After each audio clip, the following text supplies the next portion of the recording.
Simba amekamilisha usajili wa mshambuliaji raia wa Ivory Coast, Mofose Tresor Karidioulah katika dirisha dogo la usajili kwa ajili ya msimu huu wa Ligi Kuu Tanzania Bara na mashindano ya kimataifa.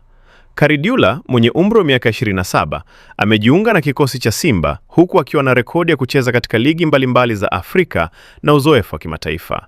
Mchezaji huyo alitumikia klabu ya Haras El Hodood ya Misri msimu uliopita kabla ya kuwa huru, na sasa anaendelea na safari yake mpya akiwa Simba.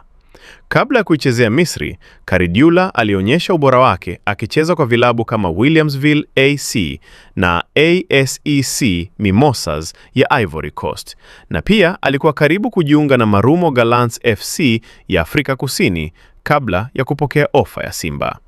Karidioulah anacheza katika nafasi za mbele kama winga au mshambuliaji, akijulikana kwa kasi yake, mbinu bora ya kuvunja safu za ulinzi na uwezo wa kufunga na kusaidia mabao. Uzoefu wake mkubwa uwanjani unatarajiwa kuongeza nguvu kubwa katika safu ya ushambuliaji ya Simba, huku akiwa amevaa jezi nambari 77.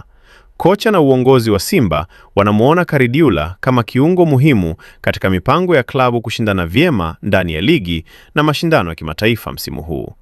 Usajili wake umeongeza chachu na matumaini kwa mashabiki wa klabu hiyo kuwa msimu huu utaisha kwa mafanikio makubwa.